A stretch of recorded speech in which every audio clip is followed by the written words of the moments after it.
तर नमस्कार. आज खरं तर काल संध्याकाळी आणि आज सकाळमध्ये आमचा 7 ग्रुप्स जे गेले होते, प्रधानमंत्र्यांनी जे प्लॅन केले होते त्या 7 ग्रुपचा आमचा ग्रुप 7 आहे, G7.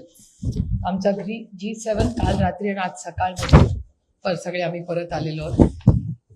या ग्रुप 7 मध्ये राजीव प्रताप रूडीजी, आनंद शर्माजी, मुरलीधरनजी, मनीष तिवारीजी, अनुराग सिंग ठाकूरजी, विक्रमजीत सिंग साहनीजी, लवुश्री कृष्णाजी आणि सैयद अकबरुद्दीन जे डिप्लोमॅट होते UN मध्ये. असा आमचा हा ग्रुप होता. आम्ही 4 देशांमध्ये जाऊन आलो. साधारणपणे कुणाकुणाची भेट झाली ही सगळी तुम्हाला थोडक्यात माहिती दिली. पण एक गोष्ट प्रकर्षाने मला या दौऱ्यात जाणवली. एक तर हे 4ही देश कतार, साऊथ आफ्रिका, इथिओपिया आणि इजिप्त यांच्या सगळी जी लीडरशिप आम्हाला भेटली त्या प्रत्येक लीडरशिपनी आवर्जून उल्लेख केला की पहलगामच्या या आतंकवादामध्ये ही 4ही देश ताकदीने भारताबरोबर उभे आहेत आणि जगात कुठेही आतंकवाद झाला तर आपण सगळ्यांनी एक राहिलं पाहिजे ही भूमिका आवर्जून त्या सगळ्यांनी मांडली. त्याचबरोबर प्रत्येक देशात काय ह्या 4 देशांमध्ये सगळ्यात मोठी कॉमन गोष्ट मला जाणवली की 4ही देशांमध्ये महात्मा गांधीचे खूप मोठा इन्फ्लुअन्स प्रत्येकाच्या भाषणामध्ये आवर्जून त्यांचा उल्लेख प्रत्येक ठिकाणी झालेला आहे. त्याचबरोबर भारताचे पहिले प्रधानमंत्री पंडित जवाहरलाल नेहरू, त्या काळातलं त्यांचं नातं, त्यानंतर इंदिराजीची लीडरशिप त्याची माहिती, त्यानंतर मनमोहन सिंग साहेबांचं मोठं योगदान परराष्ट्र मंत्रालय आणि ते प्रधानमंत्री असताना, आणि आत्ता मोदीजींनी पुढचा जो टप्पा घातला या मैत्रीचा, या नात्याचा, ह्या सगळ्याचा प्रत्येक देशामध्ये आवर्जून उल्लेख झाला. आणि हे करत असताना साऊथ आफ्रिकामध्ये नेल्सन मंडेलाजी आणि महात्मा गांधी एकाच जेलमध्ये होते, वेगळ्या काळात होते, त्यांची भेट नाही झालेली, पण ती सगळी जी साऊथ आफ्रिकेची जी स्टोरी आहे त्या म्युझियममध्येही त्यांनी महात्मा गांधी टू नेल्सन मंडेला असं सगळं लिंक करून सगळं जे नॅमचं नॉन अलाइनमेंटचं मुवमेंटचं जे सगळं पीस मिशन किंवा जो केला तो सगळा त्याच्यात केला. त्यानंतर इजिप्तमध्ये गेल्यानंतर प्रेसिडेंट सदातची आणि नेहरूजींची मैत्री, महात्मा गांधींचं तेव्हा त्या काळाचं योगदान, पत्रव्यवहार तिथल्या सगळ्यांचे, त्यानंतर इंदिराजींचं नातं त्या भागामध्ये, त्यांनी केलेले दौरे या सगळ्या भागांमध्ये, त्याचा आवर्जून उल्लेख साऊथ आफ्रिका, इथिओपिया आणि इजिप्तमध्ये झाला. म्हणजे महात्मा गांधी, पंडित जवाहरलाल नेहरू, इंदिराजी, मनमोहन सिंग साहेब आणि नरेंद्र मोदीजी, या सगळ्यांमध्ये ही जी 75-76 वर्षाचा आपला जो प्रवास राहिलेला आहे परदेशाचा, या सगळ्यामध्ये ह्या लीडरशिपचा आवर्जून त्यांच्या लीडरशिपकडून सातत्याने प्रत्येक मीटिंगमध्ये उल्लेख होत राहिला. ही आमच्यासाठी खूप अभिमानाची गोष्ट होती. आणि कतारमध्ये, अर्थातच कतारमध्ये आपले खूप लोक कामाला जातात, मोठा डायस्पोरा आहे. त्यानंतर साऊथ आफ्रिकामध्ये नेल्सन मंडेला, महात्मा गांधी यांच्याबद्दल प्रचंड आस्था आहे. इथिओपियामध्ये, म्हणजे साधारण इथिओपियाला फार कमी आपले लोक जातात, पण तिथे खूप मराठी लोकही मला भेटले. मराठी लोक सगळीकडेच भेटले, पण इथिओपियासारख्या देशात मराठी लोक आहेत. आणि सगळ्यात इंटरेस्टिंग गोष्ट इथिओपियामध्ये इथे एक फोटो पण आहे, तिथल्या सेनेटचे जे स्पीकर आहेत, म्हणजे इथे आपल्याकडे ओम बिर्लाजी आहेत तसे, त्यांचे स्पीकर हे व्यवस्थित हिंदी बोलतात, कारण का ते 4 वर्ष मुस्लिम अलीगढ युनिव्हर्सिटीमध्ये शिकलेले आहेत. त्याच्यामुळे भारतातलं सगळं जिओ पॉलिटिक्स हे सगळं त्यांना माहिती होतं. त्याच्यामुळे अनेक लोक इथिओपियामध्ये तिथल्या ज्या युनिव्हर्सिटीज आहेत, तिथल्या युनिव्हर्सिटीजचे जे व्हाईस चान्सलर आहेत ते भारतीय आहेत. आणि सगळ्यात जास्त फुटफॉल कुठल्या राज्याचा आहे तिथे दिसून आला प्रकर्षाने, तो आंध्र प्रदेशचा दिसला. आंध्रांमधून खूप शिक्षक इथिओपियाला आजही आहेत, ते रेग्युलरली आंध्र प्रदेशमध्ये जातात आणि त्यांचा एक मोठा बॉन्ड तिथे झालेला आहे. तिथली इथिओपियाची खूपशी मुलं आपल्याकडे शिकायला येतात, असे अनेक अनुभव आले. इजिप्तमध्येही तिथले अनेक असे लोक भेटले ज्यांना, आणि या इथिओपिया, साऊथ आफ्रिका, कतार आणि इजिप्तमध्ये फरक एवढाच आहे की इजिप्त आपल्यासारखं एक मोठं जुनं सिव्हिलायझेशन. आपली हिस्ट्री इजिप्त बरोबर सगळ्यात जास्ती मिळते, कारण का it's one of the oldest civilisations in the world. आणि कल्चरली आणि सिव्हिलायझेशनमध्ये ते जे इजिप्तचं आपलं नातं आहे, आणि तिथे आवर्जून पुन्हा मी म्हणते, महात्मा गांधी टू जवाहरलाल नेहरू टू इंदिराजी, मनमोहन सिंगजी आणि आता मोदीजी, याची वारंवार इजिप्तमध्ये उल्लेख झाला, कारण का Egypt is also very uniquely placed in Jio politics. त्यामुळे ह्या प्रत्येक देशामध्ये वेगवेगळे इश्यूज आहेत, चॅलेंजेस आहेत, पण आपलं नातं हे प्री इंडिपेंडन्स पासून या सगळ्या देशांमध्ये राहिलेलं आहे, एस्पेशली साऊथ आफ्रिका, इथिओपिया आणि Egypt. Pre independence to post independence. त्यामुळे ह्या सगळ्यांमध्ये भारताबद्दल काही नवीन आम्हाला सांगावं लागलं नाही. काही परसेप्शन जातात, काही माहिती असते, त्या खूप अनेक गोष्टी आहेत. उद्या आम्हाला डिब्रीफिंगसाठी बोलवलं आहेत. त्याच्यामध्ये मी ह्या सगळ्याचा एक रिपोर्ट तयार केलेला आहे, जो मी देणार आहे MEAला. आणि MEAला रोज आम्ही तिकडूनही रिपोर्ट पाठवत होतो. MEAची पद्धत असते की दिवस झाला की रोज रात्री अम्बॅसेडर तिथून एक रिपोर्ट भारत सरकारला पाठवतात. त्यामुळे एक कॉम्प्रिहेन्सिव्ह रिपोर्ट गेलेला आहे. तर एक डिब्रीफिंग उद्या आहे आमचं. पण clearly a very productive experience, शिकण्यासारखं खूप. आणि भारताकडून खूप अपेक्षा आहेत जगाच्या, आणि त्यांची अपेक्षा आहे की आपण एक गोष्ट त्यांची अपेक्षा आहे की जगामध्ये आतंकवादाच्या विरोधात ताकदीने आपण लढलं पाहिजे, पण त्यांची अपेक्षा आहे की आपण शांततेच्या मार्गाने जावं.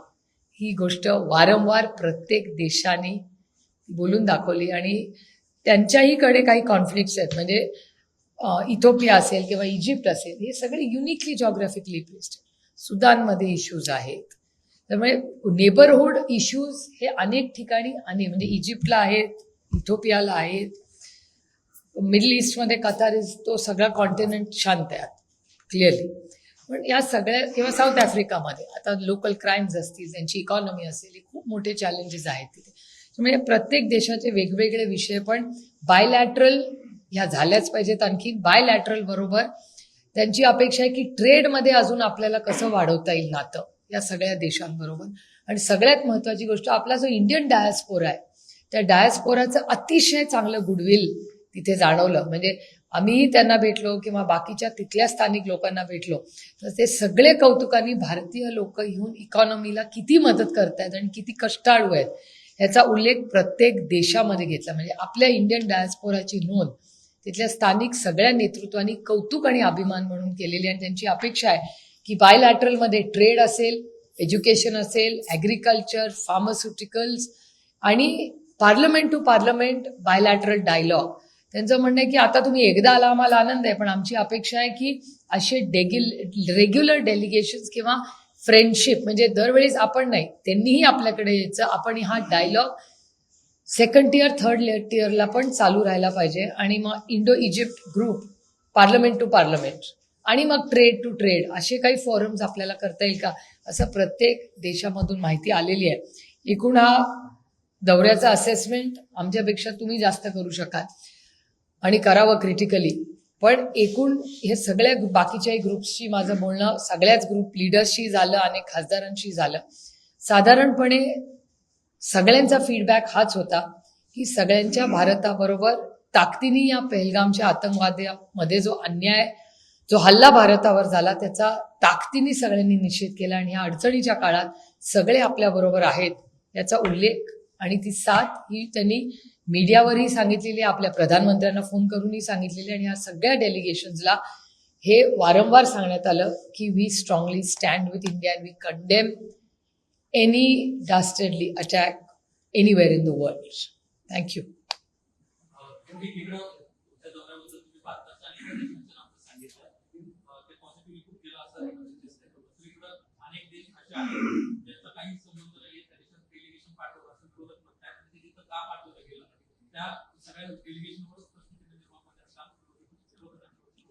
आता एक तर कोण करतंय मला माहिती नाही, पण साधारणपणे जर तुम्ही सगळे देश बघितले तर ते फार काय अवघड नाही. थोडासा एक्सटर्नल अफेअर्सचा अभ्यास केला तर की हे का केलेले आहेत. काही ट्रेड्स आहेत, काही UNशी निगडीत ते देश आहेत. त्यामुळे जी टीका होते त्याला आम्ही खरंच उत्तर एवढ्यासाठीच कोणीच देत नाही, कारण का ठीक आहे, एका सशक्त लोकशाहीमध्ये प्रत्येकाला टीका करायचा अधिकार आणि ती केलीच पाहिजे त्यांनी.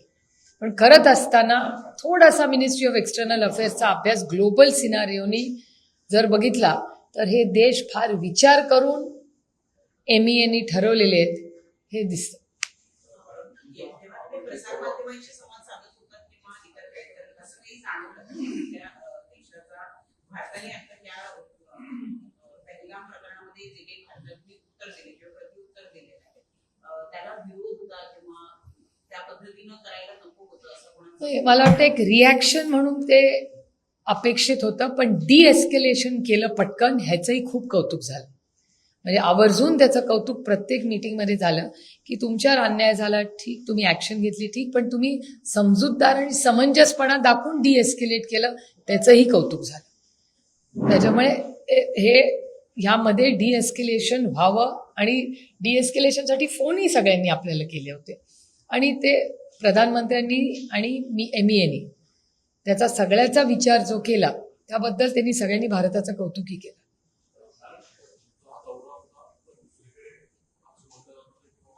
इंडिया अलायन्स ब्रेक करण्याचा प्रयत्न आहे, फेवर करण्याचा प्रयत्न दाखवण्याचा प्रयत्न, पण राज्यात किंवा देशाचं पॉलिटिक्स अलायन्सच्या इतर काही नेत्याची प्रतिक्रिया असेल. एक तर सगळ्याच पक्षाचे लोक त्याच्यात होते, असा कुठलाच पक्ष नाही ज्याचा नेता त्याच्यात नव्हता.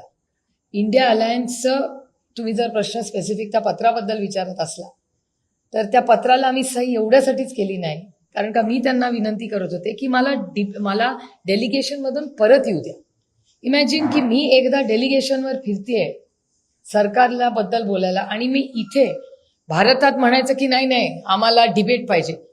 तर मी एवढंच काँग्रेस पक्षाला विनम्रपणे विनंती करत होते की 1-2-4 दिवस आहेत, आम्ही सगळे परत येतो.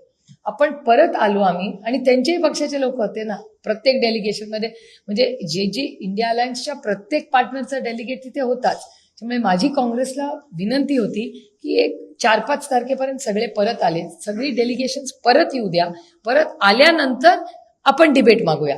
कारण का हा कसं दुतोंडीपणा झाला असतं ना आमचा, एकीकडे मी तिकडे डिबेट म्हणते की नाही तुम्ही भारताच्या वरात ताकदीने उभे राहा आणि इकडे येऊन मी म्हणायचं नाही आम्हाला डिबेट पाहिजे, असं होत नाही. आणि हा नॅशनल सिक्युरिटीचा इश्यू, हा प्युअरली हे मी काँग्रेस पक्षाला खूप विनम्रपणे सांगितलेलं आहे आणि मी त्यांच्या सगळ्याच लेवलच्या म्हणजे कुणाकुणाशी बोलले हे मी स्पेसिफिक सांगणार नाही, पण त्यांच्या महत्त्वाच्या निर्णय प्रक्रियेतल्या लोकांना मी विनंती केली होती की एकतर आदरणीय पवार साहेबांनी आत्ता डिबेट का नको, कारण का ऑपरेशन सिंदूर अजून चालू आहे, इट इज नॉट ओव्हर. आणि ऑपरेशन सिंदूर चालू असताना आपण काही बोलणं आणि त्याचा डिबेट होणं आणि त्याच्यात इंटरनॅशनली तुम्ही ऑलरेडी बघताय की तुम्ही जर फॉलो करत असाल तर इंटरनॅशनली खूप ज्याला आपण इंग्रजीत डार्क नेट म्हणतो, डार्क नेटच्या थ्रू किती गोष्टी फ्लड होत आहेत आता, किती चुकीच्या माहिती सांगितल्या जातात सोशल मीडियावर. आम्हालाही तिथे काही लोकांनी तिथल्या इंटरनॅशनल मीडियाने गोष्टी दाखवल्या ज्याच्यात काही तथ्य नव्हतं. हार्ड क्वेश्चन्स होते मीडियामध्ये, असं काही नव्हतं की it was a rosy walk किंवा अगदी स्ट्रक्चर्ड तिथला, नॉट एट ऑल. आम्हाला हार्ड क्वेश्चन्स विचारण्यात आले आणि ते सगळे आहेत आणि त्याच्यात स्पष्ट भूमिका आम्ही सांगितली आणि ते म्हणले एव्हिडन्सेस, आम्ही त्यांना दाखवले एव्हिडन्सेस. मग ते म्हणले अच्छा असं आहे का. त्याच्यामुळे आजकाल सोशल मीडियाच्या जगामध्ये 2 पद्धतीने बातम्या असतात. त्याच्यामुळे ही एक तर फेक न्यूज मी त्याला म्हणणार नाही, पण या डीप डार्क नेटमध्ये या गोष्टी कुठून तरी उगवत आहेत ना.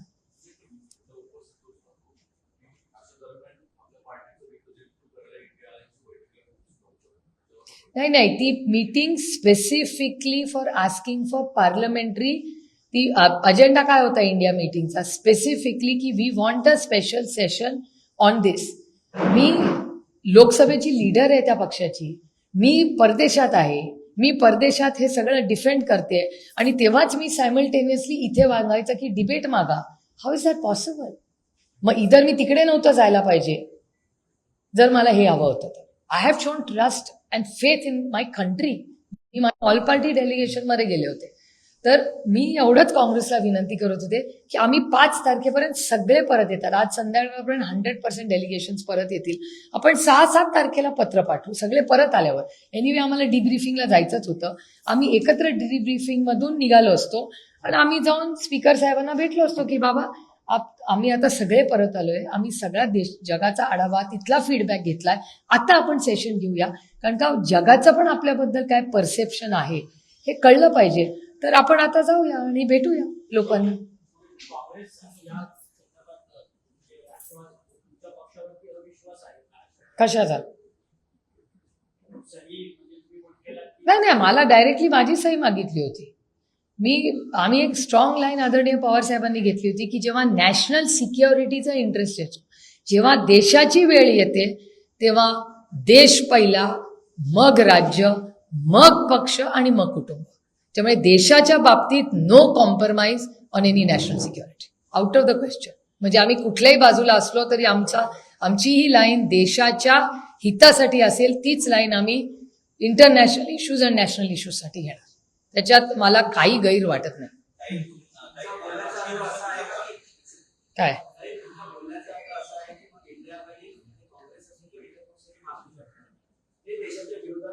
नाही, not at all. Why should it be? मला गुलाबी रंग आवडत नाही म्हणून काय निळा रंग वाईट होतो? असं होत नाही ना. This is our stand. It's a democracy. प्रत्येकाला स्वतःची लाईन घ्यायचा अधिकार आहे. It's an alliance. एका सशक्त लोकशाहीमध्ये प्रत्येकाला मत मांडण्याचा अधिकार आहे ना. मला आवडतं म्हणून मला हे आवडत नाही असं होत नाही ना. It's a democracy. Everybody has to have their own line. हा देश बुद्धिवाद लोकांचा आहे. प्रत्येकाचं मत असतं. योग्य अयोग्य you have to decide for yourself. मी आता मायक्रोबायोलॉजिस्ट आहे, तुम्ही जिओलॉजिस्ट आहात, म्हणून मी मायक्रोबायोलॉजिस्ट आहे म्हणून जिओलॉजिस्ट वाईट आहे असं नाही. It was something that I was my core competence. कौन सी बड़ी बात है उसमें? हाँ, एक मिनिट, हे तर करा आधी. एवढा महत्वाचा नाही म्हणजे I am looking for a word. हां, मला एक बेसिक तुम्ही सांगताय की काँग्रेसच्या डेटा आणि त्यासोबत इंडिया अलायन्सचे पण आता जर ते स्टँडला तुमची काय भूमिका आहे? की कशाला? त्यांची जी मागणीच्या बैठकीनंतर त्यांनी केली आहे, विशेषतः त्यांनी जी भूमिका मांडली की सिंधुताई सरेंडर स्वरूपाची भूमिका त्यांची आहे, त्या संदर्भात तुमची काय मत आहे? हे तर मी स्टेटमेंट तर काय ऐकलेलं नाही एकतर, पण ह्याच्यावर चर्चा व्हावी का, तर 2000% चर्चा व्हावी. आणि मी काँग्रेसला तेव्हा, एक मिनिट हा, मला एक तो शब्द मी बघते तुमच्यासाठी, की हा जो फेक नॅरेटिव्हच्या पोस्ट, हां, आय गॉट इट. हां, एक मिनिट, दिस इज, सॉरी, विचारा. हां,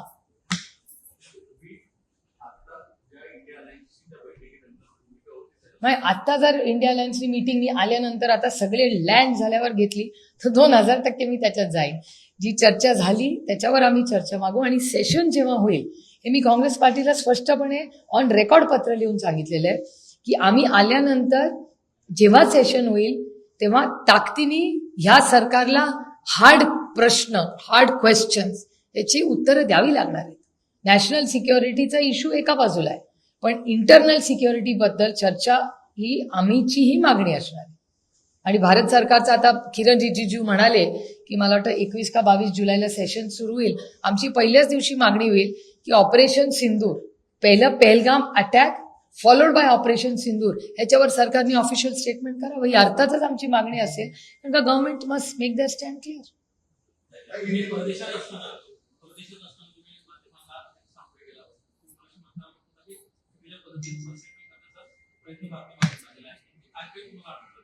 नाही, मोस्ट इम्पॉर्टंट गोष्ट म्हणून मी तो शब्द एक्झॅक्ट पाठवते. It's the post truth world. हा जो कॉन्सेप्ट आलाय पोस्ट ट्रूथ वर्ल्ड, म्हणजे एक नॅरेटिव्ह एक सत्य असतं आणि एक पोस्ट ट्रूथ नॅरेटिव्ह जो सेट केला जातो जगात. अशा दोन माहित्या जगामध्ये सगळ्याच देशांच्या, फक्त आपल्या नाही. म्हणजे आता कॉन्फ्लिक्ट अनेक ठिकाणी चाललेला आहे, ह्याच्याबद्दल सविस्तर चर्चा सगळीकडेच झाली. प्रत्येक देशात आम्ही जेव्हा जेव्हा गेलो तेव्हा त्या एरियाचा, त्या कॉन्टिनेंटचा जो कॉन्फ्लिक्ट होता त्याच्यावर सविस्तर चर्चा आमची झाली. त्याच्यामुळे हा जो फेक नॅरेटिव्ह सेटिंगला आपण फेक नॅरेटिव्ह आपल्याकडे म्हणतो, तो पोस्ट ट्रूथ वर्ल्ड जे आहे, हे इंटरनॅशनली हा शब्द सगळे तिथे वारंवार वापरत होते आणि तो डेटाही आमच्याकडे आला बराचसा, जो पूर्णपणे चुकीचा होता, खोटा होता.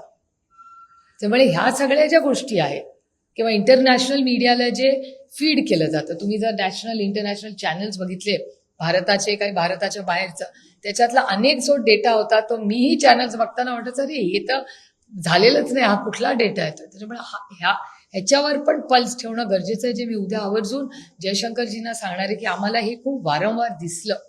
ते आपले चॅनल्स नाही आहेत, परदेशातले चॅनल्स आहेत, पण ते टॅप करून ते काय माहिती देत आहेत जी चुकीची आहे ते पण आपल्या त्याच्यावर थोडंसं आपण लक्ष ठेवणं गरजेचं आहे मला वाटतं. आणि सोशल मीडियाच्या नुसत्या चॅनल नाही. थोडक्यात असं आढळलं की म्हणजे भारत सरकार, भारतातली चॅनल्स, पाकिस्तानमधली चॅनल या व्यतिरिक्त सुद्धा एखादी काहीतरी ऑफकोर्स 100%. भारताची प्रतिमा मलिन करण्याचा प्रयत्न करतात. 100%. 2000% ते कोण आहेत काय आहेत माहिती नाही, पण एक सोशल मीडिया ही एवढी मोठी ताकद झाली आता. त्याच्यामुळे एक मीडिया आहे आणि एक सोशल मीडिया आहे, विच इज त्या सोशल मीडिया तर कुठून ओरिजिनेट होतं काय होतंय आपल्याला माहिती नाही, पण कुठून तरी काहीतरी मॅनिफेस्ट होतंय ह्याच्याबद्दल ह्या दौऱ्यानंतर माझ्या मनात काडी मात्र शंका. I am convinced.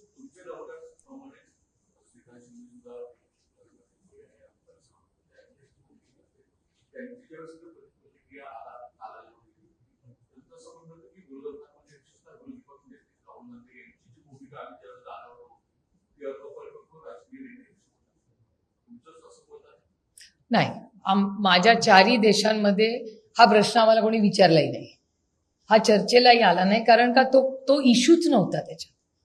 आणि माझ्याबरोबर काँग्रेस पक्षाचे अतिशय 2 एक्सपिरियन्स्ड तज्ज्ञ होते एक्सटर्नल अफेअर्सचे, आनंद शर्माजी आणि मनीष तिवारीजी. ते दोघं म्हणजे absolute experts on world Jio politics. त्यामुळे ते दोघं असल्यामुळे आमच्या ग्रुपमध्ये ते तज्ज्ञच आहेत एक्सटर्नल अफेअर्समध्ये. त्याच्यामुळे आमचा ग्रुप इतका टाईट होता, त्याच्यामुळे BJP, Congress, UPA, India alliance हा विषयच आला नाही 11 दिवस कुठे, आणि आम्ही येऊही दिला नाही. We made sure the ship was very tight. त्याच्यात कुठेही टचवूड म्हणजे या सगळ्यांचा मनाचा मोठेपणा, कारण का एवढे तज्ज्ञ एक्सपिरियन्स, म्हणजे राजीव प्रताप रुडी तर 7 वेळाचे खासदार आहेत, अनेक वर्ष. माझ्या एवढं हेवी डेलिगेशन होतं, 5 त्याच्यातले कॅबिनेट मंत्री आहेत, अनेक वर्ष भारत सरकारमध्ये राहिलेले. त्यामुळे त्यांचा सगळा अनुभव जेव्हा आम्ही या मोठ्या नेत्यांना भेटत होतो, आणि क्लिअरली म्हणजे 11-12 दिवसात मी भारतीय जनता पक्ष आणि काँग्रेस दोन्हीच्या नेत्यांचे मनापासून आभार मानले पाहिजेत, कारण का त्याच्यात जणू काय आम्ही सगळे एक भारतीय एका मिशनवर, we were all rowing in the same direction. त्याच्यामुळे आमच्या कुठल्याही ह्याच्यामध्ये कुणाच्याही नेत्यांबद्दल नाही, दोन्ही बाजूच्या कुठेही कटुता नाही, लूज कॉमेंट नाही, नथिंग, ॲब्सोल्युटली नॉट. त्याच्यामुळे it was a very pleasurable. आणि जिथे आम्ही जात होतो प्रत्येक देशातले मोठतो तिथले स्पीकर, तिथले खासदार, तिथले मंत्री आम्हाला म्हणायचे, माय गॉड, हे all party delegation is so much in tune with each other. कारण का ते जेव्हा आमच्याशी बोलायचे तेव्हा ते ट्युनिंगमध्ये, आणि आम्ही ग्रुप म्हणून ठरवून विषय बोलवायचो की आता तुम्ही हे बोला, मी हे बोला, कारण कसं रेपिटेटिव्ह पण पॉईंट होता का नाही, त्या माणसाचा वेळ महत्वाचा असतो. 40-50 मिनिटात आपला सगळा देशाचा अजेंडा तिथे व्यवस्थितपणे आपल्याला मांडायचा असतो. So it's a very good and effective team work and of such expertise. त्याच्यामुळे माझं भाग्य की आमचा group was a very professionally group. हो, ॲब्सोल्युटली. रोज सकाळी ब्रीफिंग, ॲब्सोल्युटली. रोज सकाळी आम्ही ब्रेकफास्टला ब्रीफिंग करायचो एकामेकाला, कोण कुठल्या मीटिंगमध्ये बोलणार. These are high level decorate. अरे तू पण बोल, अरे तू असं होत नाही. त्याच्यामुळे दिवसभराचा जेव्हा समजा 4 मीटिंग्स असल्या तर आम्ही ठरवायचो पहिल्या, दुसऱ्या, तिसऱ्या, चौथ्या मीटिंगमध्ये कोण बोलणार, काय बोलणार. आम्ही नोट्स करायचो, रोज सकाळी ब्रीफिंग घ्यायचो एकत्र ॲज अ टीम. आणि कधीही म्हणजे हे मला खरंच आवर्जून याचा उल्लेख केला पाहिजे, 11 दिवस आम्ही फिरलो. 11 दिवसात कधीही असा एक कुठलाही क्षण आला नाही ज्याच्यात युपीए वर्सेस एनडीए असं कधी जाणवलंही नाही. आम्ही भारतीय आहोत. पहलगाममध्ये जो हल्ला झाला तो भारतावर अन्याय होता. तुम्ही आमच्याबरोबर ताकदीने उभं राहा, आतंकवाद मिटवण्यासाठी आपण एक जग म्हणून जगासाठी आपण एकत्र कामाला लागूया, ही भावना पहिल्या दिवसापासून 11व्या दिवसापर्यंत त्याच्यात सातत्य होतं.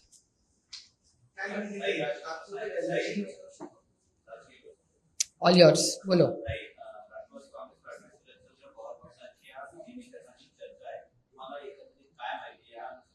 एक तर मी 11 दिवसांनी आले, त्याच्या आधी 2 दिवस ब्रीफिंग. मी 13 दिवसांनी भारतात आले आणि तुम्ही माझा प्रोग्राम बघितलाय किती टाईट. डोळे उघडले की मीटिंग सुरू, डोळे संपेस 4 तास झोपायचा, फ्लाईट पकडायची, पुढे जायचं.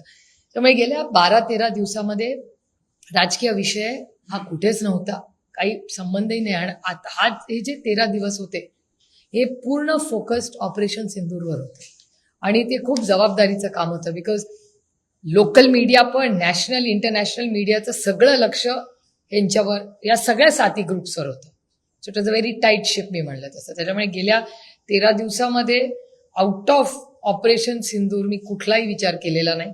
फक्त इंडिया अलायन्सचं जे पत्र आलं तेवढ्यापुरतं जरूर. आणि मी काँग्रेस पक्षाला तेव्हाही विनंती केली होती की जर 5 तारखेनंतर मीटिंग घेतली तर मी स्वतःच येते, मी जरूर त्याच्यावर सही करीन. पण ऑपरेशन चालू असताना सगळे, आणि त्यांचे 2 मोठे नेते होतेच ना माझ्याबरोबर, त्या सगळ्यांची चर्चा करूनच आम्ही हा निर्णय घेतला. इंग्लिश और हिंदी कौन सा बोल?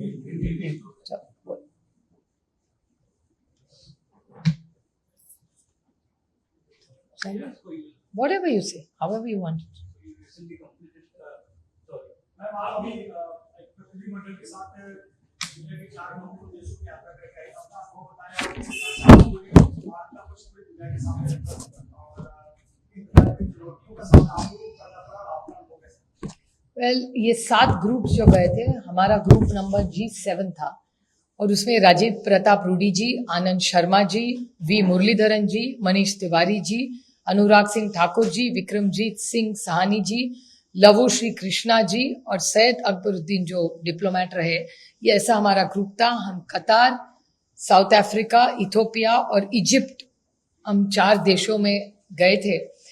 और एक चीज, चारों देशों में जब हम गए तब हमें पूछी गई, बताई गई, हमसे उम्मीद थी उन्हें, और आप सबको भी अच्छा लगेगा सुन के, कि 3-4 लोगों के बारे में बहुत सारे सवाल और विशेष टिप्पणी कही गई थी. उसमें सबसे बड़ा नाम ये महात्मा गांधी जी का था. सबकी उम्मीद थी कि ये महात्मा गांधी जी के भारत से आए हैं, पंडित जवाहरलाल नेहरू जी के भारत से आए, इंदिरा जी के भारत से आए हैं, मनमोहन सिंह जी के भारत से आए और नरेंद्र मोदी जी के भारत से आए. क्योंकि हर ये जो रिश्ता रहा है हर देश का, भले इजिप्ट का हो, इथोपिया, साउथ अफ्रीका, कतार, ये सारे जो रिश्ते 30, 40, 50, 60 साल, 70 साल से इन देशों से हमारी दोस्ती रही है. और उसकी शुरुआत महात्मा गांधी जी से हुई है. जब हम साउथ अफ्रीका गए तो साउथ अफ्रीका में हो या इथोपिया में हो या इजिप्ट में हो, हर जगह उनकी अपेक्षा थी कि हम भारत महात्मा गांधी जी के ही विचारों से आगे चलना चाहिए. और जो शांति का, अमन का, प्यार का, दोस्ती का रिश्ता महात्मा गांधी जी ने इन सारे देशों से जो रिश्ता रखा था, वही संस्कार लेके, वही विचारधारा लेके आगे पंडित जवाहरलाल नेहरू जी और इंदिरा जी की लीडरशिप के बारे में उन सब ने हर मीटिंग में उनका उल्लेख नेताओं ने किया. और उसके बाद आज जो नरेंद्र मोदी जी है हमारे प्रधानमंत्री, और उस रिश्ते का, उनकी दोस्ती का, वो जब उस देश में गए, नहीं तो उस देश के प्रेसिडेंट्स या प्राइम मिनिस्टर्स हमारे यहाँ हैं, उसके बारे में उनकी बहुत सारी अपेक्षा है कि बायलैटरल टॉक्स हो, ट्रेड हो, एग्रीकल्चर हो, इस सब में और ज़्यादा दोस्ती और रिश्ते गहरे होने चाहिए. और चारों देशों ने कहा कि हम पूरी ताकत से भारत के साथ खड़े रहेंगे और आतंकवाद के खिलाफ हम लड़ेंगे. जब आप फॉरेन में थी तब इंडिया अलायंस की बैठक हुई जिसमें डिबेट पार्लियामेंट बुलाई गई, इसमें एमसीपी सीमित नहीं थी, इसको लेकर के कई चीजें की गई, तो आपका उसमें पक्ष क्या? नहीं, मैंने बड़ी विनम्रता से कांग्रेस पार्टी को विनती की थी कि ऑपरेशन सिंदूर के 7 गट आज देश के बाहर है, और जिस ग्रुप में मैं थी उसमें कांग्रेस के 2 वरिष्ठ नेता भी थे.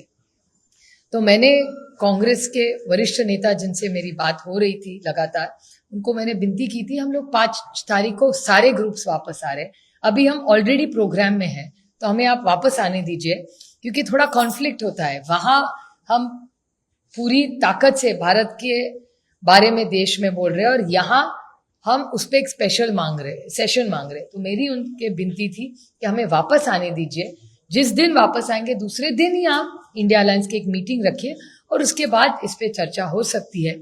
और मैंने उनको कहा भी था कि हम जब वापस आएंगे और जब सेशन होगा तो जरूर इंडिया अलायंस के साथ पूरी ताकत से हम खड़े रहेंगे। डिबेट में जो सवाल पूछ रहे हैं जरूर पूछेंगे, लेकिन पवार साहब का कहना पहले दिन से था कि जब ये जो फॉरेन इश्यूज होते हैं, नहीं तो नेशनल सिक्योरिटी का इशू होता है, तो नेशनल सिक्योरिटी में हमने जो भी जिसी की भी सरकार हो उस सरकार के साथ पूरी ताकत से खड़ा रहना चाहिए। और आपको याद होगा जब ऑल पार्टी मीटिंग हुई थी, उस ऑल पार्टी मीटिंग में यही कहा था और सब ने कहा था, एक स्वर में कहा था।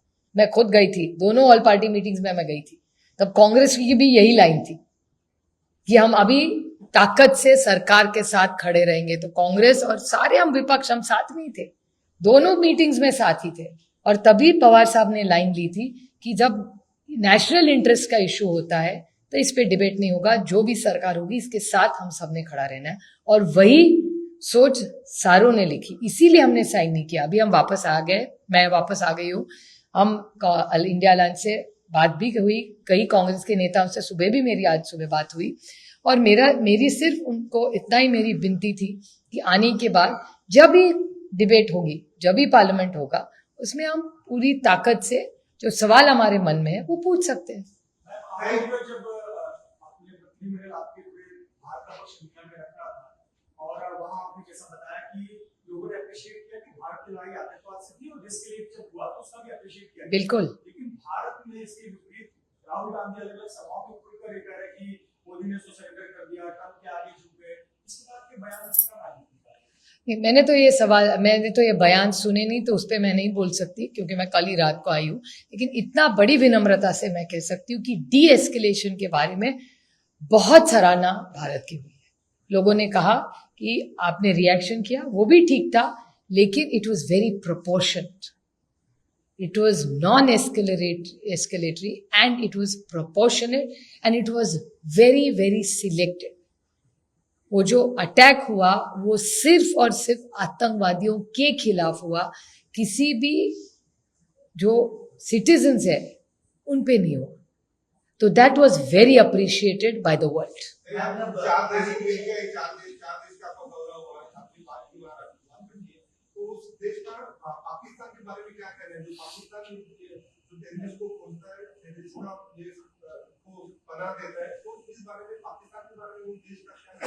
नहीं, बड़ी स्ट्रांग लाइन ली उन्होंने, हर एक देश ने स्ट्रांग लाइन दी। और उनका कहना है दुनिया में जो भी आतंकवाद को सपोर्ट करेगा उसके खिलाफ हम सब ने एक होकर लड़ना चाहिए। Any country in the world, कोई भी देश हो, we will not tolerate, zero tolerance against terrorism anywhere in the world.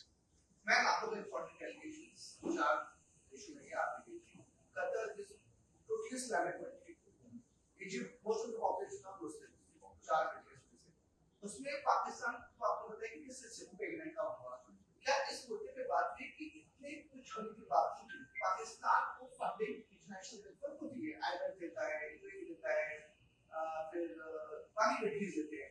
क्या आपके डेलीगेशन से ये पॉइंट उठाया कि जब आप एक्सपोज कर रहे हैं पाकिस्तान को कि टेरर आज स्पॉन्सर फ्रॉम द पाकिस्तान, फिर उसको मॉनेटरी हेल्प रोकने के लिए आपने क्या बात की? मॉनेटरी हेल्प के लिए इंडिया को लार्जर जो फोरम्स है उसमें बात करनी पड़ेगी, एक।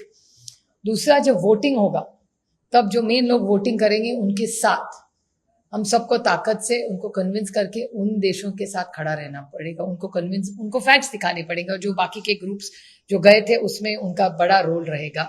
और दूसरी बात, एक चीज हर देश ने कही कि there is no religion, terrorist don't have religion, they are terrorists and no religion preaches this kind of thing. So one word which was huge, which I must compliment the Egyptian Minister of External Affairs, he said Egypt has a holistic approach towards terrorism. कि जड़ में देखो, जड़ कहाँ से शुरू हो रही है, उस जड़ को उखाड़ दो जहां से आतंकवाद दुनिया में कहीं भी कर। So let's go to the root cause of the problem. ऊपर ऊपर से करके कुछ नहीं होगा. Let's have a holistic approach to the root cause of the problem, which was very well received by us. हमारे जिस डायरेक्शन कितना ज्यादा है ना, कितना सक्सेसफुल है कि एक नीति की जो जड़ है वो पाकिस्तान में है. नहीं, वो तो डेटा ही था ना.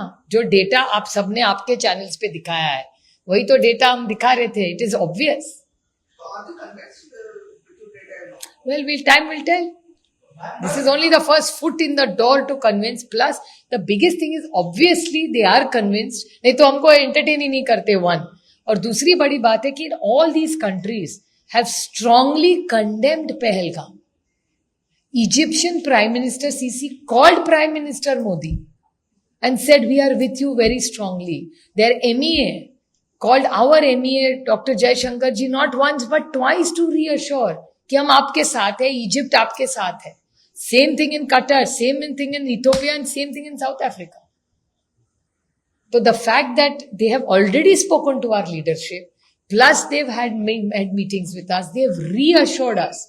So obviously they are on the same page. एक सवाल ये है कि पाकिस्तान की तरफ से भी उनके जो विदेश मंत्री पहले रहे हैं या विपक्ष के जितने भी नेता हैं, वो भी उसी तरीके से विजिट कर रहे हैं, वजीयत देने की कोशिश कर रहे हैं जिस तरीके से हमारे डेलीगेशन ने अपना पक्ष रखा है. और वो इस चीज को साबित करने की कोशिश कर रहे हैं कि भारत ने अग्रेशन दिखाया, भारत ने आतंकवाद का एक मुद्दा बना के उनके ऊपर अटैक किया है. आप इस चीज को किस तरीके से देखते हैं और क्यों ना कहीं इस चीज को लेकर सवाल भारत में भी उठाया जा रहा है कि जिन देशों में हमारे डेलीगेशन गए हैं वो ऐसे देश है जिन्हें दुनिया में पहचानता कोई नहीं है, उनकी खुद की कोई सेना नहीं, उनकी खुद की कोई आइडेंटिटी नहीं है. कहीं ना कहीं भारत का पक्ष कमजोर रहा है विदेश में जो ये डेलीगेशन. एक तो देशों का आप एनालिसिस करिए, थोड़ा सा होमवर्क करके. जो स्टेटमेंट आपने किए ना कि जिस देशों को चुना गया, हर एक का इंटरनेशनली किसी न किसी फोरम पर वोटिंग राइट्स है. थोड़ा सा होमवर्क करके अगर आप एनालिसिस करें सातों ग्रुप का, it's not so hard to do it. And if you want, I will do it for you and give it you tomorrow कि why, which country we have gone to why. और I will request MEA to make an official statement for it which will bring more credibility to that note. One. और दूसरी बात आप जो कह रहे हैं कि यू नो लोगों को कॉपी जब करते हैं ना तब लगता है oh they are copying me, but copying is the best compliment. It's you should feel flattered when somebody compliments you. दे रहा है, हमारे डेलीगेशंस वापस आ रहे हैं और पाकिस्तानी डेलीगेशन शुरू हो रहे हैं. तो ये आइडिया ओरिजिनल भारत का है. भारत के सरकार ने सबको भेजा, उसके बाद पाकिस्तान को जरूरत लगी कि ये सब जा रहे हैं तो भैया हम लोग को भी जाना चाहिए. So it's a copy is the best compliment anybody can get. So they are copying India's program. One. और सेकंड, उनको जरूरत लग रही है कि हमें भी जाना चाहिए. इसका मतलब operation Sindoor has made an impact. No, नहीं तो क्यों जाते. मैम आपका डेलीगेशन जिन देशों में गया वहां पर भारत पाकिस्तान की बात हुई, उन देशों की विचारधारा खास तौर पे पाकिस्तान को लेकर कैसा था? भारत को लेकर तो आपने बताया कि बहुत इंडिया ऐसा बिल्कुल है. तो पाकिस्तान के बारे में क्या? नहीं, उन्होंने कहा जो देश कहीं भी दुनिया में आतंकवाद को बढ़ावा देगा हम उसके खिलाफ रहेंगे. जीरो टॉलरेंस अगेंस्ट टेररिज्म, ये हर देश का ये चारों देशों ने क्लियर किया और हर एक ने दिखा है ना. एवरी कंट्री हियर, आप देखिए south Africa, Ethiopia, Egypt, Cairo bombing याद है आपको कितना बड़ा था, इशू हुआ था. इथियोपिया में आज भी थोड़ा सा है लेकिन एक कॉन्फ्लिक्ट है. साउथ अफ्रीका में भी इश्यूज है ना. तो थोड़े का हुई ना, सबके कोने कोने इश्यूज है. So they have all suffered as countries always. Qatar मिस्र दोनों ओआईसी राष्ट्र है, इन दोनों से क्या प्रतिक्रिया मिली? क्या कतर मिस्र दोनों ही ओआईसी राष्ट्र है, इन दोनों से क्या प्रतिक्रिया मिली? कतर से क्या प्रतिक्रिया milli? Yeah, but Qatar was very supportive from the beginning and officially condemned. And अब हमारे bilaterals के कितने अच्छे, ट्रेड में हमारा और कतर का कितना अच्छा रिश्ता रहा है. So, कतर से हमारा रिश्ता बहुत अच्छा है. आप कंफ्यूज हो रहे हैं. Don't get tracked. What is the statement every country has made? Terror has no religion. ये हर देश ने कहा है. And this is the line. And जब पहलगाम हुआ है तो सारे देशों ने पूरा साथ, भारत के साथ पूरी ताकत से खड़ी रही है, हर देश.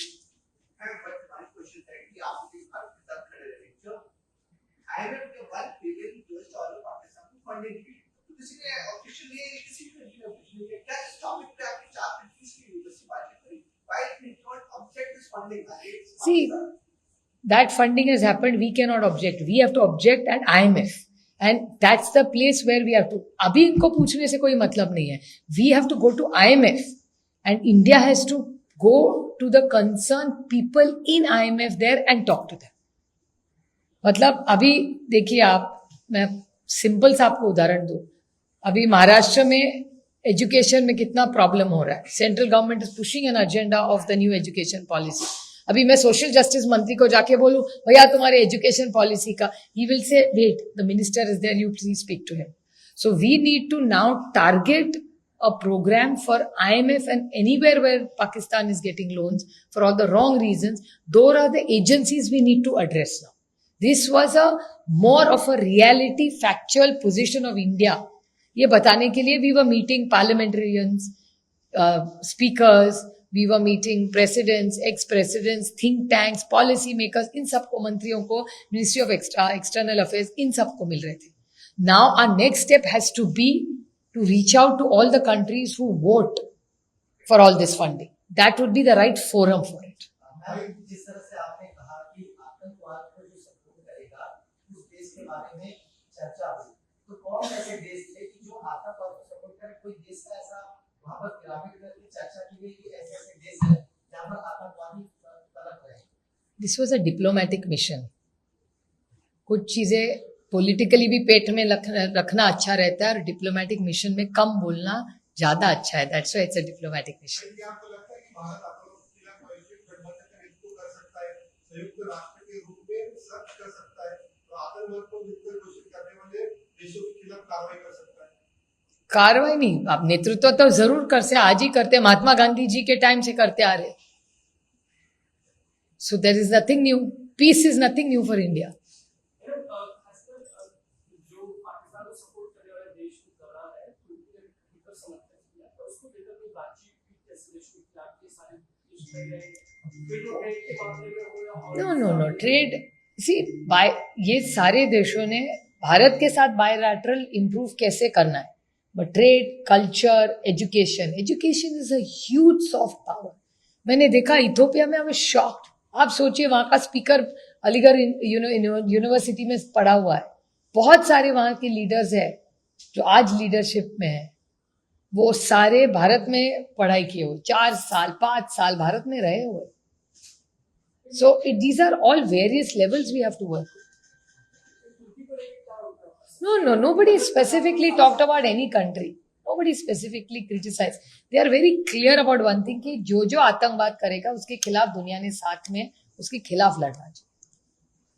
हमेशा से अमेरिका ने जिस तरह से बयान आया था कि साफ-साफ की सवाल जो किया रेट नहीं करेंगे आपके साथ काम करेंगे, क्या उसका भी कोई ना कोई प्रतिनिधित्व हुआ? नहीं, हर एक देश का जियोपॉलिटिक्स अलग है और अमेरिका से हर एक का रिश्ता अलग है. This was a very focused programme of India Egypt, India South Africa, India Ethiopia, India Qatar. But our role was very limited. The mission we were on was the scope was very limited. And it's a diplomatic mission. तो यहाँ you नहीं कर सकते उसमें. It's a very focused. जब आप maths का paper देते तो मैथ्स ही लिखना है, उसमें ज्योग्राफी नहीं लिख सकते. यहाँ पे लेकिन जब आप लोग विदेश में थे, आप एक पॉलिटिक्स चल रही थी, यहाँ प्रधानमंत्री दौरे कर रहे हैं, प्रचार कर रहे हैं, यहाँ डेलीगेशन भेज दिया गया था. इतना सीरियस टॉक चल रहा हो प्रधानमंत्री को इतना सहाय नहीं कर, खासकर जो विपक्ष के लोग हैं उन्होंने नहीं ठीक है. एक सशक्त लोकतंत्र में किसको क्या करना चाहिए हर एक को अधिकार है. और मेरे ख्याल से हर एक नेता, बहुत सारे नेता शायद जा रहे होंगे, भाषण दे रहे होंगे, I have no idea. But ये जो डेलीगेशन था वो ऑल पार्टी था. तो जैसे बीजेपी के 3 वरिष्ठ नेता इस डेलीगेशन में थे, वैसे 2 कांग्रेस के भी बहुत वरिष्ठ एक्सपीरियंस नेता इस डेलीगेशन में थे, मेरे वाले अलायंस के भी पार्टनर्स थे. तो it's an all party delegation. और उसमें यूपीए, एनडीए ऐसा, हमारी तो डेलीगेशन में बिल्कुल, और बहुत सारी डेलीगेशन जिससे मैंने बात की, बहुत सारे, मैंने जय पांडा जी के सारे डेलीगेशन से बात की, डॉक्टर थरूर के पूरे टीम से हमारी बात हुई. उसके बाद कनीमोड़ी जी, उनके डेलीगेशन से मेरी बहुत बात हो रही थी, डॉक्टर तरूर से, जय पांडा जी से। हम सब ने जब एक्सचेंज कर रहे थे एक दूसरे से कि क्या हो रहा है, क्या एक्सपेक्टेशन है, क्या नहीं हो, because we all have to be on the same page. ऐसा ना हो कि किसी का कई गलत स्टेटमेंट आए। Fortunately it has gone very smooth because we were very clear in our mission, और हम तो सच्चाई ही सिर्फ बताने जा रहे थे। माझी भेटच नाही झाली, माझी मी काल आले, आता मी आज इथे, उद्या मी जाणार दिल्लीला, माझी भेट त्यांची होईल 2-3 दिवसांनी अजून। राजनीतिक सवाल है। इस तरह से ये पूछा था कि दोनों एनसीपी एक साथ आने की चर्चाएं चल रही हैं। ऐसी बात आपने कहा कि बाहर की इस बारे में जानकारी नहीं है, लेकिन अब ये चर्चा होगी तो आपका स्टैंड क्या होगा, आपका क्या होगा? जो पार्टी का स्टैंड होगा वो मेरा स्टैंड होगा, मेरा अलग थोड़ी है। हो सकता है जो पार्टी का स्टैंड होगा वही होगा। और मुझे एक बात जरूर लग रही है कि बहुत सारी चीजें ऐसी मेरी लाइफ के भी बारे में है जो मैं मीडिया में सुनती हूँ। So I am quite sometimes amused कि ये सब कब हुआ। सो ये सब होता रहता है, it keeps you entertain. End one thing I tell you, अच्छा, पवार साहब हमेशा कहते अच्छा या बुरा, अपना नाना मार्केट में चलता है ना, चलने दो, कोई फर्क पड़ता है क्या?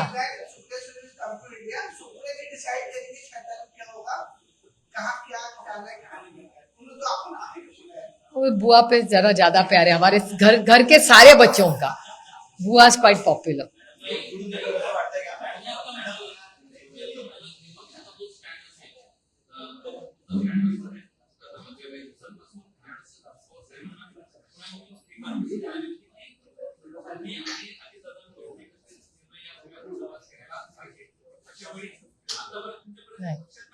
इंडियन एक्सप्रेस नाही, आमचं काय कुणाची चर्चाच नाही, प्रस्तावच नाही, काहीच नाही। पवार साहेबांचा इंटरव्ह्यू जर इंडियन एक्सप्रेस मध्ये कोणी वाचला असेल तर ते लिमिट, एक तर ते स्वभावाप्रमाणे लिमिटेड बोलतात, ते एवढंच म्हणाले। त्या निर्जाजींनी प्रश्न विचारला, what is your daughter's line? He says that she has to decide what she wants to. आणि मग त्यांनी विचारलं, what about your nephew and your daughters? They have to sit and decide what they want. तर तुम्ही जर तो व्यवस्थित वाचला वर्बिटम, तर तुम्हाला जे स्टॉमिनट टीकअप करताय ते कुठेच नाहीये त्याच्यामध्ये।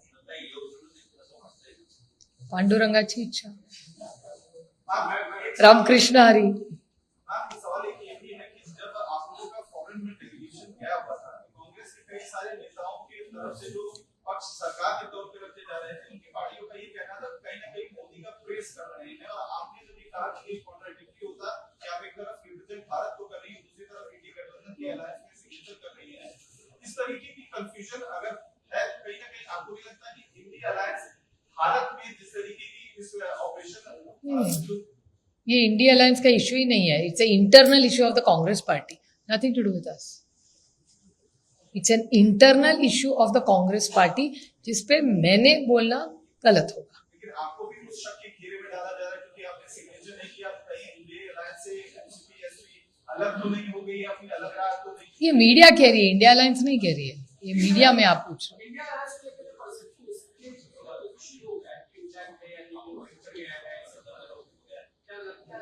You will see in the next few days. अभी दिल्ली में 8-10 दिन में मीटिंग हो जाएगी, you will see us in it. What is the problem?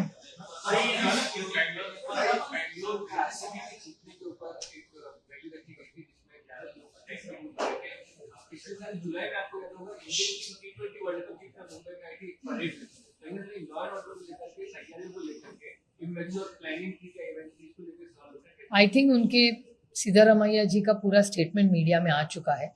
Very senior leader, the chief minister of the state. I think उनका स्टेटमेंट ज़्यादा मायने रखेगा because he is the CM, he will know the ground reality. So it's better for somebody like me who hasn't got the details. But I condemn any such things. I've also tweeted about it.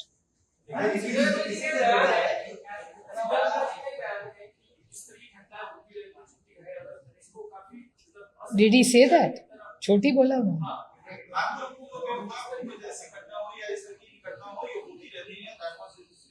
No, well, I haven't heard the statement, so I can't comment on it. But any life, even if we lose one life, it is a very sad thing. Ma'am वहाँ पर 7 लोगों की मौत हुई, लेकिन अंदर 11 लोगों की मौत हुई, वहाँ सेलिब्रेशन की जो सिस्टम था कंटिन्यू था, इस चीज को आप कैसे देखते हैं? I think it's very very sad जो घटना हुई थी। सब लोग वहाँ सेलिब्रेट करने गए थे और जिस तरह से उन्होंने कहा कि फ्री, जो मैंने मीडिया में पढ़ा, आज सुबह की पेपर में भी आया कि मैनेजमेंट था और लाखों लोग वहाँ चले गए, मिसमैनेजमेंट हो गया। It's very very sad what has happened. बहुत दुख की बात है। Right, for a long time, the nation has been demanding last census and census in general. Now, government has announced that census will be taking place from 2027. Is it a welcome move? Of course, this is something we've asked for, and the government needs time for budget parts 26 and 27. So the census will start from next year in various parts, and with technology, I'm sure it'll be much simpler. Please remember when last time we did it, there was no Aadhaar, there was no this kind of data easily available, which we have now. So I think it will be a much smoother process to do, and much easier, and less people will be used because of technology is what I feel. It's clearly welcome. अरे ये तो हमारी मांग थी parliament में, अमोल कोल्हे जी और मैं कितनी बार मांगी है, सो मैं तो उसको स्वागत ही करूंगी. वैष्णवी हगवणे प्रकरणामध्ये खरं तर आता निलेश चव्हाणला देखील अटक झालेली आहे. त्याला नेपाळ बॉर्डरवरून आणखी घेऊन आले. परंतु हगवणे कुटुंबियांचे जे कौटुंबिक संबंध सुपेकरांबरोबर होते, ते सुपेकरांनी सुद्धा या सगळ्या प्रकरणामध्ये कुठेतरी मदत केल्याचा ठपका जो आहे तो इतर लोकांकडनं ठेवला जातोय आणि सुपेकरांनी आपली प्रॉपर्टी जी आहे ती बेसुमार पद्धतीने कमवलेली आहे तर देखील आरोप होतोय. वाल्मीकरांकडे 300 कोटीची मागणी केली होती असा आरोप होतो त्यांच्यावर. तुम्हाला खरं सांगू, महाराष्ट्रामध्ये या 2-3 केसेस ज्या झालेल्या आहेत ती अतिशय दुर्दैवी आणि धक्कादायक आहे की छत्रपतींच्या महाराष्ट्रामध्ये, शाहू फुले आंबेडकरांच्या महाराष्ट्रामध्ये, कैलासवासी यशवंतराव चव्हाणांच्या महाराष्ट्रामध्ये, ज्याला प्रशासनाला जगामध्ये देशामधलं सगळ्यात 1 नंबरचं राज्य महाराष्ट्र, त्याच्यात ह्या घटना होत आहेत. हे खूप दुर्दैवी आहे. आणि मला असं वाटतं की मध्ये देवेंद्रजींनी बीडचा एक रिव्ह्यू घेतला होता, तो झाला का नाही मला माहिती नाही, चॅनल्सनी दाखवला होता की होणार आहे म्हणून लॉ अँड ऑर्डरसाठी. तर वेळ आलेली आहे या संपूर्ण राज्याचं लॉ अँड ऑर्डर रिवॅम्प करून, या ज्या गॅप्स कशा आल्यात, हेच प्रशासन आहे, तीच लोक आहेत, पण हे नवीन ट्रेंड जो या मंत्रालयात दिसतोय हा खूप डिसअपॉइंटिंग आहे. कारण माझा महाराष्ट्राच्या पोलिसांना माझा प्रचंड विश्वास आणि मला त्यांचा सार्थ अभिमान आहे. पण भ्रष्टाचार सुरू आहे आता की जालिंदर सुपेकर हे मोठ्या पदावरती आहेत गृह खात्यामध्ये. त्याच्याकडनं अशा पद्धतीची नाही, याची इन्क्वायरी झाली पाहिजे. याच्यासाठी आणि नुसती SIT नाही, CBI ED लावा त्याच्यामध्ये.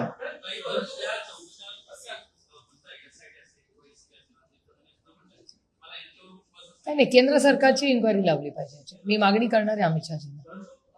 बेसुमार पद्धतीने पैसा कमवणे आणि त्याच्यानंतर हगवणे कुटुंबियांना मदत करणे हे सगळे आरोप सुपेकरांवरती होतात. आणि तरी सुपेकर देखील अजून देखील शासकीय सेवेमध्ये आहेत आणि सुपेकरांचे मेहुणे असलेले खडक पोलीस स्थानकाचे जवान जे आहेत त्यांच्या देखील संपत्तीमध्ये मोठ्या प्रमाणात वाढ होते. म्हणजे लागेबांधे संपूर्ण नातेवाईकांना. एकतर महाराष्ट्र सरकारचा नियम आहे की तुमची प्रॉपर्टी तुम्ही डिक्लेअर केली पाहिजे, हा नियम आहे. त्यांनी ती केलेली नाही आहे, हे दुर्दैव आहे. आणि ह्याची माहिती पुणे ग्रामीणचा एक रिपोर्ट आहे, तुमच्या चॅनलने आज सकाळी दाखवलेली बातमी, की त्यांनी बातमी जी त्यांनी जे रिपोर्टिंग करायला पाहिजे एक तर ते केलं नाही. जेव्हा पुणे पोलिसांना माहिती मागितली तिथूनही पूर्णपणे माहिती आली नाही. ही पत्रकारांनी काढलेली माहिती. तर हे पत्रकारांचं कौतुक केलं पाहिजे की हे सगळ्या ज्या गोष्टी आहेत, इल्लिगल गोष्टी चाललेल्या आहेत, ते या राज्यातले पत्रकार एक्सपोज करतात. तर खरं पत्रकारांचं कौतुक केलं पाहिजे. पण ह्या गोष्टी ज्या होत आहेत त्या चुकीच्या आहेत आणि याची मला असं वाटतं त्यांना एका लॉंग लिव्हवर पाठवायला पाहिजे, इन्क्वायरी पारदर्शक व्हावी म्हणून. त्याच्यामुळे त्यांनी म्हणजे खरं तर त्यांना म्हणजे जबाबदारीवरून मुक्तच केलं पाहिजे माझं मत आहे. पण जर काही प्रोसेस, शेवटी देश प्रोसेसनी चालतो, संविधानाने चालतो, आपल्या मनमर्जीनी चालत नाही. आणि process, rules are made to be followed. त्याच्यामुळे त्यांना लॉंग लिव्हवर पाठवून एक सविस्तर इन्क्वायरी तातडीने झाली पाहिजे. बघा, कार्यक्षम अकार्यक्षम म्हणणारा मला अधिकार नाहीये, पण data speaks louder than words.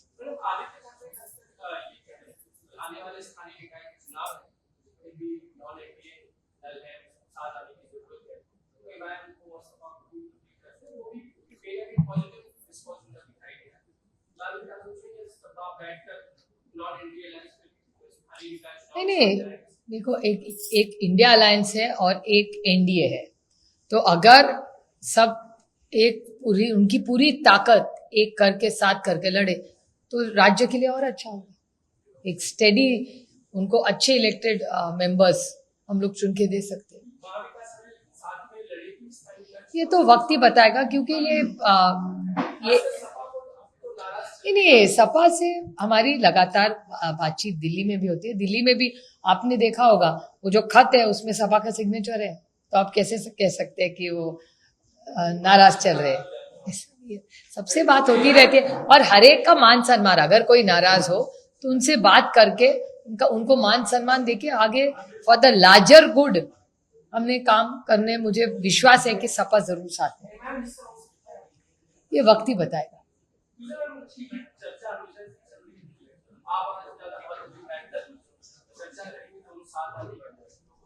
कोई प्रस्ताव ही नहीं है, कोई किसी से बात भी नहीं है, it's all storm in a tea cup.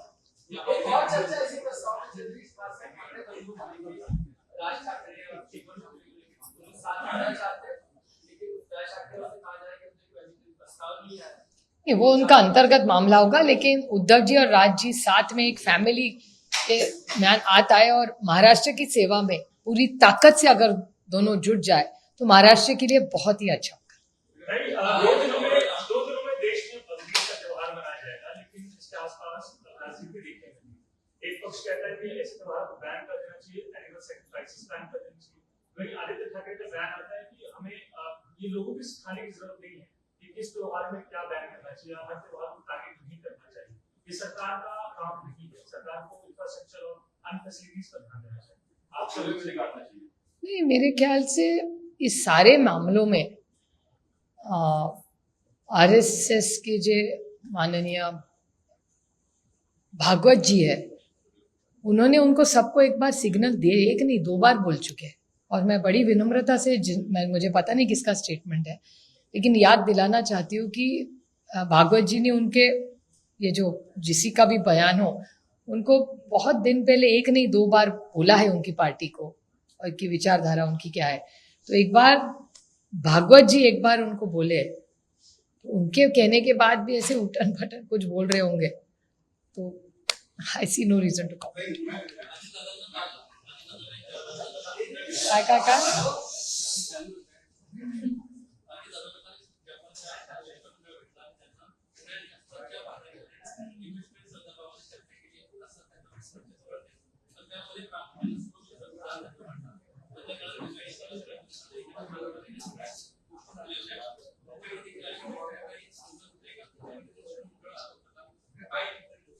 नाही, ही गोष्ट पुण्याच्या MIDCच्या अनेक कंप्लेंट्स आलेल्या आहेत आणि पुणे जिल्ह्यामध्ये तुमचा सगळ्यांचे चॅनल्स वारंवार दाखवतात and I go by data. मी कधी उगाच उठसूट आरोप करत नाही, मी डेटा ड्रिव्हन बोलते. तुमच्या सगळ्या चॅनल्सवर वारंवार MIDC मध्ये होणाऱ्या मारामाऱ्या, कोयता गँग, अनेक केसेस, महिलांवर होणारे अत्याचार, या केसेस पुणे जिल्ह्यामध्ये वारंवार दाखवल्या जातात आणि डेटा दाखवतोय ते. त्यामुळे ही जे पुण्यामधल्या MIDCs मध्ये ह्या गोष्टी होत आहेत त्याचा मी जाहीर निषेध करते. आणि सगळ्यात महत्त्वाची गोष्ट की इन्व्हेस्टमेंट्स यायच्या असतील कुठल्याही राज्यामध्ये, तर ह्या राजकीय हस्तक्षेप, राजकीय हा जो त्रास इन्व्हेस्टर्सला दिला जातो तो थांबला पाहिजे. तो अनेक वर्षात Maharashtra was the most investment friendly state म्हणून आपल्याकडे बघायला लागतंय. दुर्दैव आहे की आता पुण्याच्या माननीय पालकमंत्र्यांकडे लॉ अँड ऑर्डरच्या इश्यूज आता नेल्या जात आहेत. हे महाराष्ट्राचं दुर्दैव आहे.